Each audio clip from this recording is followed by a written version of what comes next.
Oh my goodness.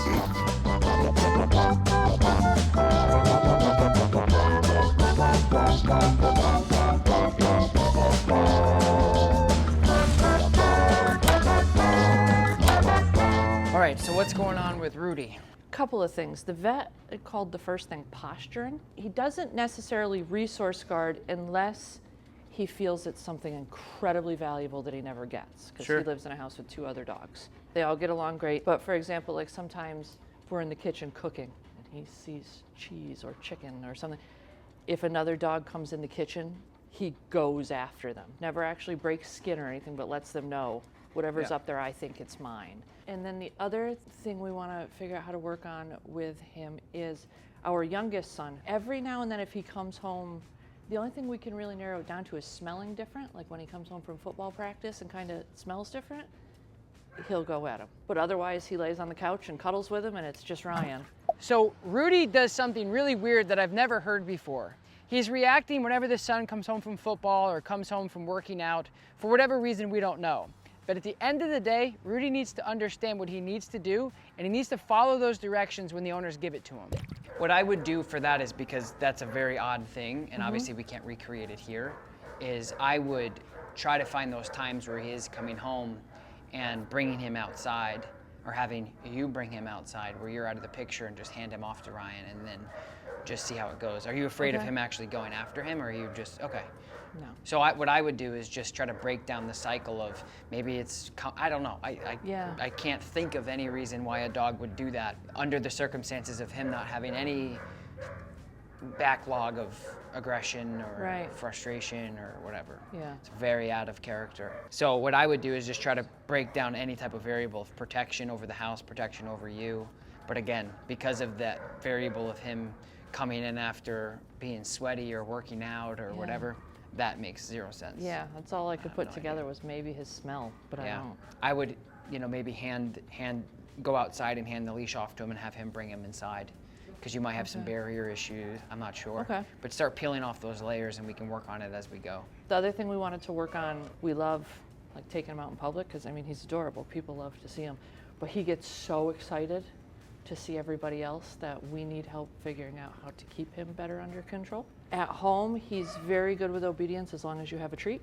The minute we go outside and he gets distracted, I don't hear mom and dad or anybody, and he's stronger than us and bigger than us, so we need help with getting that more under control. So what does he do when he gets overly excited outside? He wants to play with everyone, everything, and every dog he sees. He almost acts like they say where he doesn't realize his size. So whenever you get a large dog like Rudy, it's so important for obvious reasons that they need control everywhere they go. If this dog decides to go up to somebody because he's friendly or aggressive, it doesn't matter, he's gonna go. So obedience and control is really big and really key here. And a lot of the same stuff that you're working with the resource guarding and being protective over certain items is very similar equations to when you're out. It's control. Okay. When I ask you to do something, I want you to do it, and I want you to make sure that you do it until I then release you. For the most part, a lot of dogs won't listen for 2 main reasons. The first reason is the owners haven't spent enough time or any time teaching them what they can't do, and them understanding what sit is, what heel is, what leave it or stay or whatever obedience we're using. They don't spend enough time doing that. And that's what I'm worried about. I think he has learned to do those things because there's a treat, and I Right. can't figure out how to break it from the treat to actually knowing what it is. If I pretend there's a treat in my hand, he'll do the command. Right. If I don't have a treat and I ask him to sit and we can all agree, okay, yeah, he knows sit, and he doesn't do it, then we have to have some sort of reinforcement to say, hey man, sit, and give him some pressure. Now we can say, hey, I'm mad at you because you're not sitting, but we all know he doesn't care about that. Right. We could take the flat collar and kind of annoy him with it, like a Maracha band, bang, bang, bang, like this, and he's not gonna care about it. So that's where that balance comes in, to where we need to be able to say, hey, there's consequences for non-compliance for some of this behavior. Because of the mechanics of what we're dealing with, any type of leash just connected to either a flat collar or a slip, we could do it in a non-distracted environment. Hell, Right. we could let the leash down, and if I got hot dogs here, he's gonna be following me all over this room. Right. But the minute a little kid or another dog or a squirrel comes in, boom. And you need to be able to reinforce that. So if you tell him heel and he's like, I don't want to, boom, you're here. It doesn't matter what you're using, gentle lead or harness, even a prong collar. Anything that you use can be used wrong, but I think Yeah. just mechanically, the prong collar is going to be the most efficient, effective thing to use in such a large dog. Do we keep it on him all the time? You don't have to have it on all the time, but when you're training, it's your reinforcement. So eventually, that reinforcement is behind your voice. It holds your voice up accountably. So if you're doing it right, and it's virtually the same thing with using positive reinforcement with food as well. It's really easy to make mistakes and look good with using food-based systems in the beginning because they're doing a bunch of things for food, but like you said, when it goes away, Right. it doesn't matter. It's the same thing with the prong collar. Okay. Is you need to be able to make sense of what you're doing. And when I ask you to sit, I want you to sit with or without food. Having the idea of there's a consequence for action will sustainably work with the prong on and off. And then when you say getting the voice behind it, does that work for all of us? It should be transferable to everybody. Okay.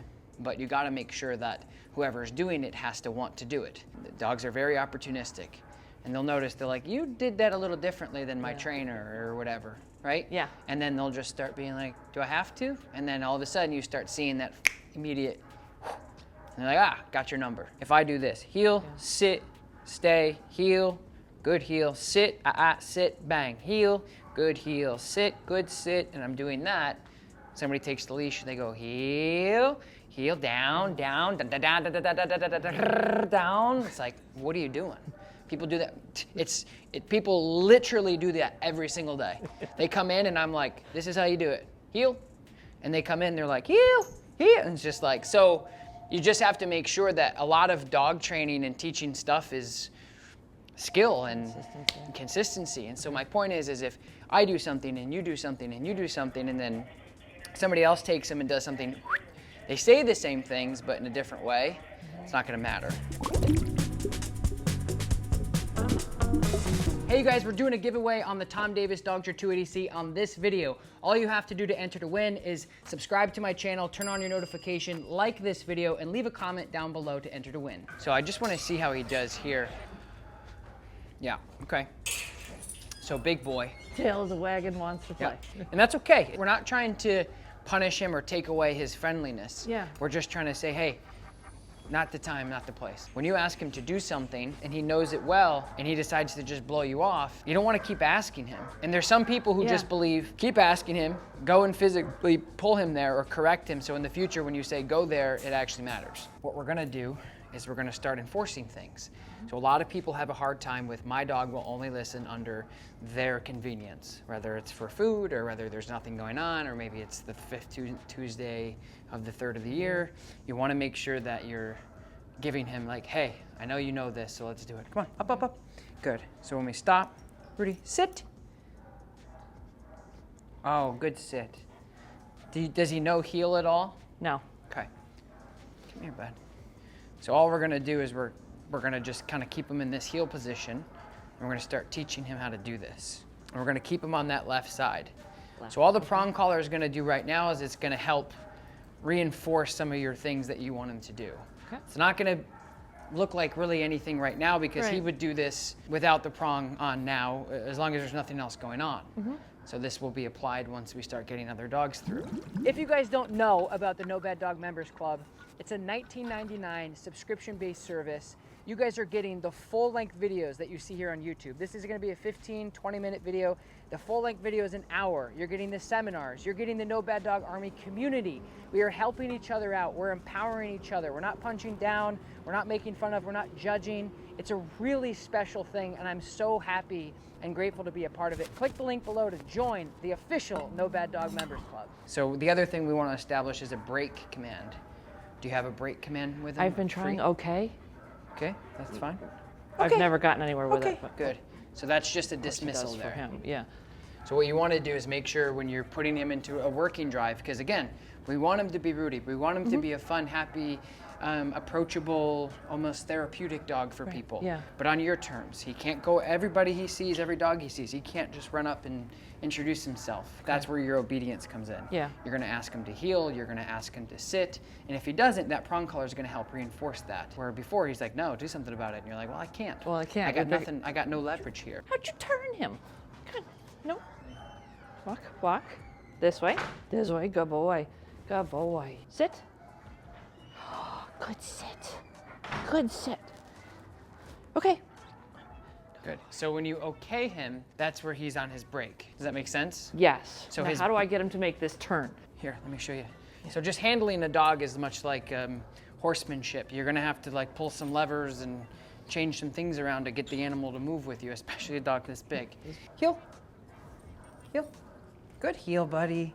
Good heel. Good heel. So like on a turn like this, back pressure and then body. And then take Good. control. Yeah, Okay. because I know that that gate means we're out of here and we're not working anymore. He may want to do that rather than work. I come to this gate, back pressure, left leg. Back pressure. Okay. So you don't even have to use back pressure if you don't want to. Come on, buddy, come on, let's go. Good job, Rudy, good job. Good. You can just use your body too to move him around. So let's try that a couple more times here.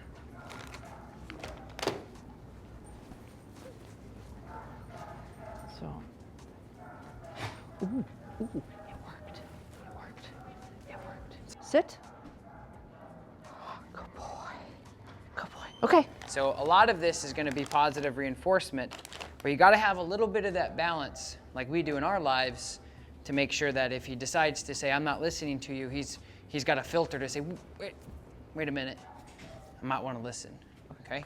So what I'm going to do is I'm just going to get a fake dog out and walk it around and see how he does with that.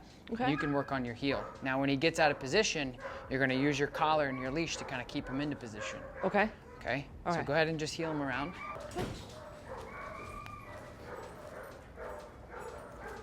No. Come. Keep walking. Come in. So when you got into the situation here, where he basically froze up, don't wait for him to commit. You have to keep moving. Okay. Use your momentum. So what happened was I was waiting for him to do yeah, something. you stopped like right here, and he's a car. So he stopped and he's like, hey, dog. And you stopped and you're like, hey, how about we go? Don't ask him because he's going to tell you what he wants to do instead. Okay. Because that's better than you right now. Yeah. So you just keep your body moving. Don't stop. Okay. That's why I was telling you, keep going, keep going. Okay. That's where the prong comes in. Boom, he stops. He's disengaged with you, which is normal and okay for the first session. Yeah. And what you need to do is keep moving. And then when he gets to the end of the leash, you give him some pressure. Whoa, whoa, okay, fine. And he keeps moving forward. So that helps him understand, like, mind your business, buddy. It's okay. You can't go after and go up to every single dog that you see. Okay. Right? So it's important that we do that. Okay. Now the reason why we're not using motivation or treats to lure him away from that is because then you're predicating your success off of a currency. Yeah. I'm not. And always having one. Yeah. I'm not doing that. Yeah. I'm making sure that when I'm moving away, that he's doing it because I asked him to, not because he's, oh yeah, I'll take a treat, because the next time he might not. So release your pressure and choke up on him just a little bit. So you want to probably be more like, yep, right there. There you go. Good boy. Good boy. Yes. Good boy. Good, Now- Rudy. Now just stop and ask him to sit. Rudy, sit. Pressure up. Rudy, sit. See? Good. Release your pressure, nice and relaxed. You see that? Good boy. Good sit, yes. You see how you asked him to sit and he's like, yeah, but dog, and he's, Yeah. whoa, hello. Yeah. Exactly what Like, he did. I oh, don't know if wait, you you're caught still that. here? Yeah. Yeah. So that's exactly what the prong collar does. Okay. He's locked in on this dog, Rudy, sit. He's just hearing nothing. Little correction, little pressure up. He literally turned and looked at you and said, oh my God, you're still here. Now there was a correction that you did over here, which was good. He hit the end of the leash, you gave him some pressure, and he got right back into line with you. Right. So it's getting better. So we need to kind of watch how I'm Yeah. handling the situation, what I'm saying, how I'm heel. No. Ooh, heel. look at that. Heel. Good. Heel. Good heel. Okay. Heel. Okay. That's just a out of control dog. Good heel, buddy. Good heel. Good boy. Yes, good boy, Rudy. Good man. Good decision. And then I pay him heavily for ignoring the other dogs. So it is okay to use treats and the prong collar at the same time, like For if we're sure. taking him, For sure, but- downtown to start working on it. For sure. Okay. Yeah, but you don't have to. I just did it because he finally made it the right decision here. Right. Nice job. Yep, and then give him that pop. Good. Good boy. Sit. Good boy. Good, Good. boy. Yes. Good boy. Nice. Come on. There you go. There you go. We're going. We're going this way. So release your pressure. Good. Nice and relaxed. Good heel. So let him know, good heel. Good heel, buddy. Good job. That way. Yeah. Good boy. Come on. Come back around and you're just gonna ask him to sit. Here. Stay. Sure. Rudy. Sit. Much better. Good Stay. boy. Good sit. Good. Yes. Good sit. Good. Good boy. So much different. Yes. How do you feel? A lot more confident. Good. So now that the owners understand what's going on with Rudy, and he's a sweet dog, but again, because of his size, because of his lack of engagement without the motivation or the food present, these are things that any dog owner needs to tune up and get better at. Moving forward, I think they're going to find great success by providing that structure, providing that leadership, and getting Rudy to listen with or without food.